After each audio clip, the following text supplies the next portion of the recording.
Hi, thank you so much, and I hope you can see the presentation. Let's start by saying today there are more children enrolled in school than at any point in human history, or at least before COVID there were. The last 25 years have seen unprecedented numbers of children enrolled in school, and that means that tens of millions of kids are getting the chance to have an education that their parents just never had. But we've also seen a deep and growing gulf in access to and quality of education, one manifested between rich and poor, between boys and girls, and yes, between black children and white children. And this inequality, at least in how I see it and how the Varkey Foundation sees it, this is a greater threat than COVID-19. This inequality in education, inequity in access and quality of education is striking at the heart of education worldwide. It threatens progress on the UN Sustainable Development Framework. It puts the UN's global goal on education further and further out of reach. This is nowhere better manifested than in how countries have been able to respond to COVID-19. We've seen that, as Harry has said, the very richest countries have been able to deliver relatively high quality packages of online learning, which, although they can't fully mitigate the damage to learning done by the COVID pandemic, they've at least offered some kind of bridge while schools have been shut down. But the poorest countries have had to rely on traditional mass media, which just isn't good enough. Today, let's look at inequality in education. Let's look at what causes it, how it manifests, and let's look at what can be usefully done in the Cabinet Office and in the classroom to address it. And let's just start by saying this is an incredibly difficult knot to untangle. Inequality is really difficult to do in a tight 15 minutes, but let me do my best here. For me, when I think about inequality, and there must be thousands of papers done describing it, the most useful way that I think about it is to think of it as a series of interlinked factors that conspire and collaborate to exclude children and young people from education. Income, disability, gender, ethnicity, location. All of these are key factors that stop children from getting the education that they deserve. For example, in at least 20 countries around the world, no poor rural young women complete secondary school. Now that's something that isn't just one thing, it's not just one factor, it's gender, it's location, and it's income. So these are fundamentally interlinked factors that go far beyond education systems, and they reach out across countries and societies. And to defeat them, it takes a whole government approach. It requires the Ministry of Finance as well as the Ministry of Education. Let's start with probably the biggest factor, income. Is there a price point for a good education? Who gets to go to a good school? We know that socioeconomic status is a major predictor of learning achievement around the world.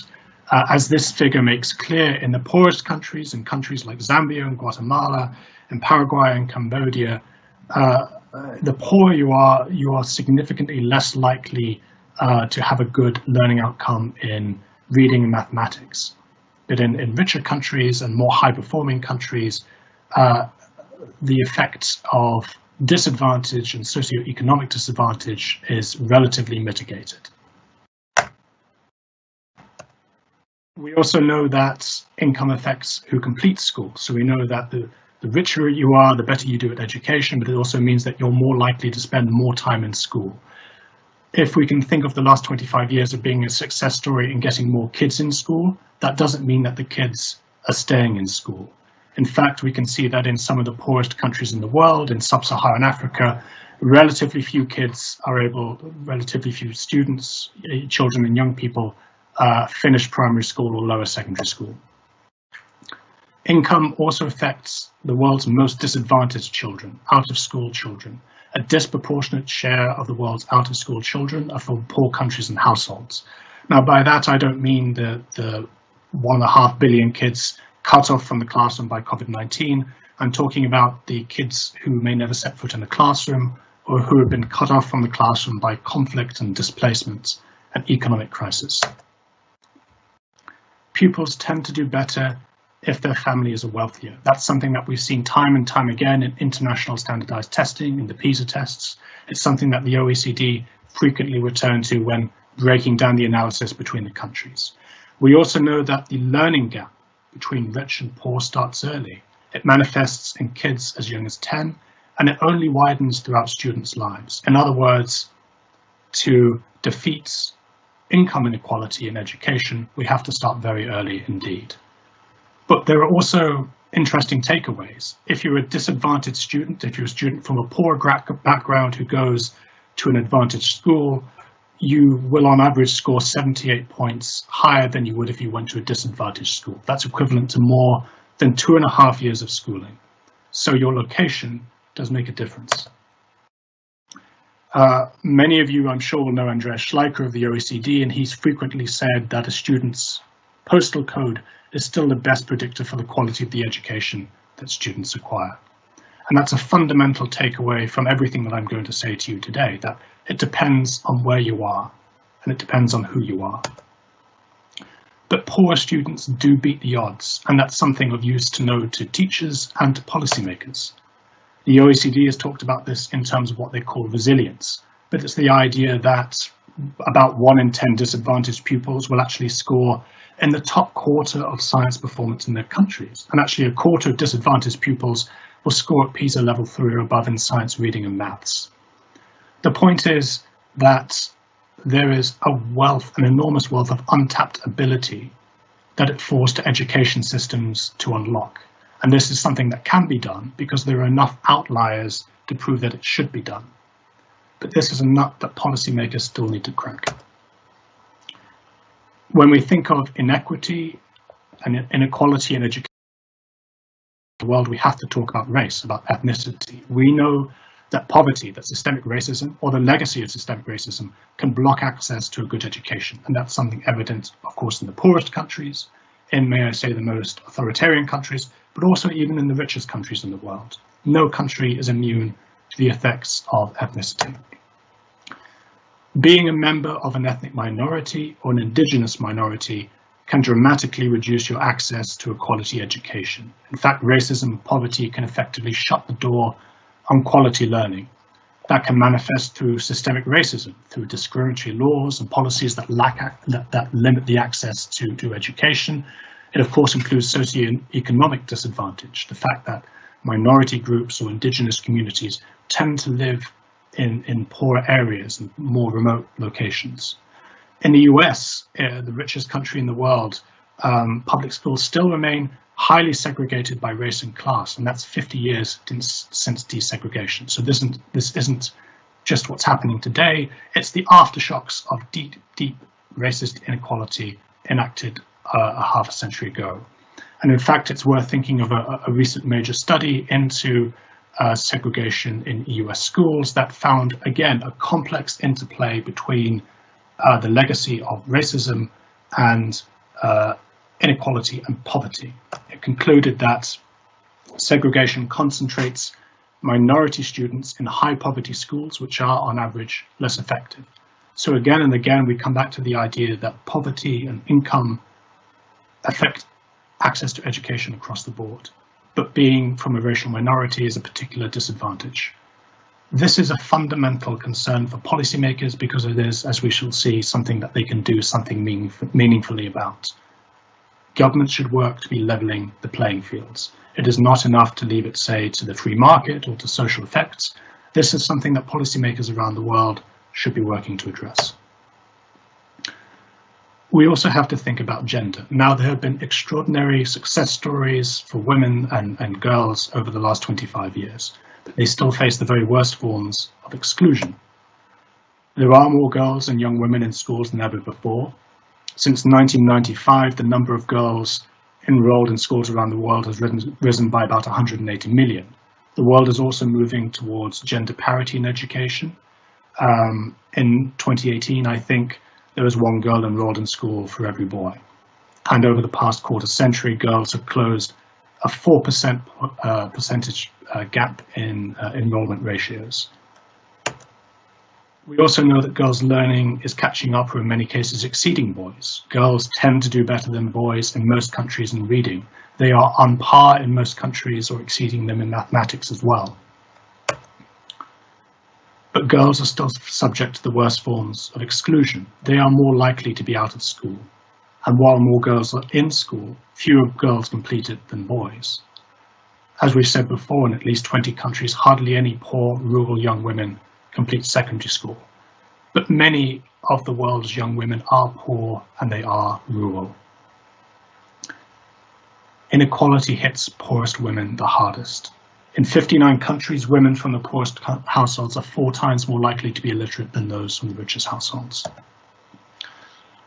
The question is, what can governments meaningfully do about this? One of the most useful frameworks I've seen recently has been from the Centre for Global Development, and they propose something called the Girls' Education Policy Index. Now, I think this is absolutely fascinating and everyone should look at it. It looks at the 5 key levers that policymakers can pull to improve things for girls and young women in education systems. Now, it looks like from the obvious things like the financial barriers, things like incentives for girls to attend school, things like banning child marriage and enabling pregnant teenagers and young women to return to school. But it also looks at social effects. Who are the role models for girls in school? What percentage of your teacher workforce is female? What percentage of your legislature is made up of women? And I think that's a really important thing because it speaks to the idea that inequality is not just something that happens in education. There's a social effect that is witnessed across the whole spectrum of everyday life.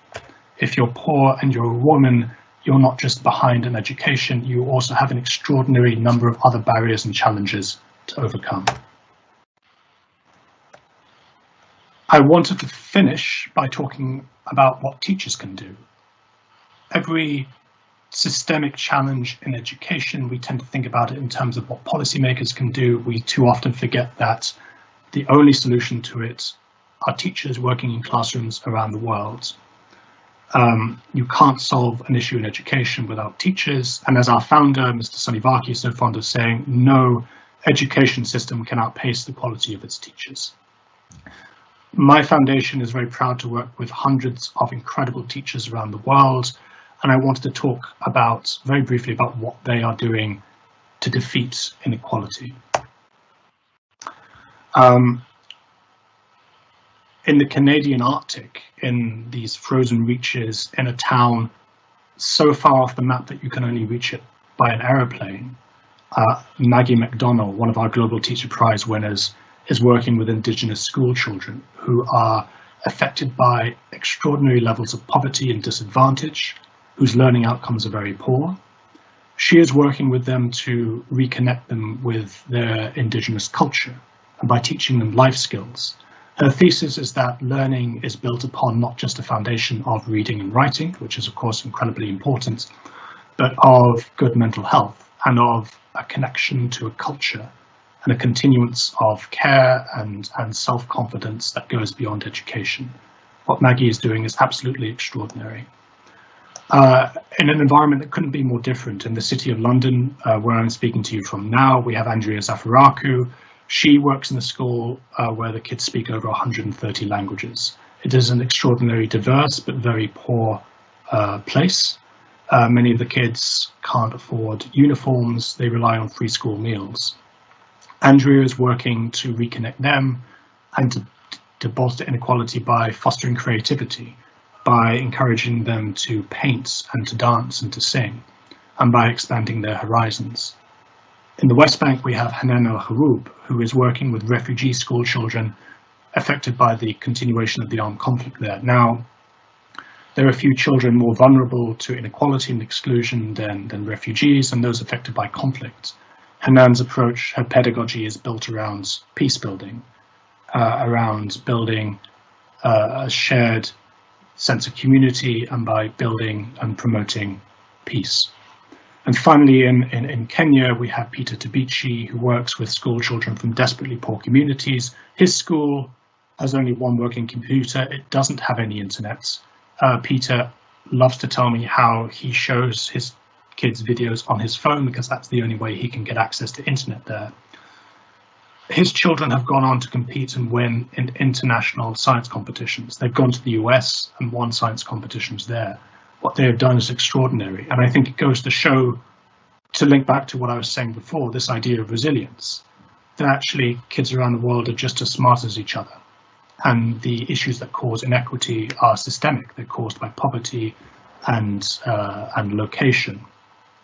And these are something that policymakers can work very usefully to address. Thank you very much.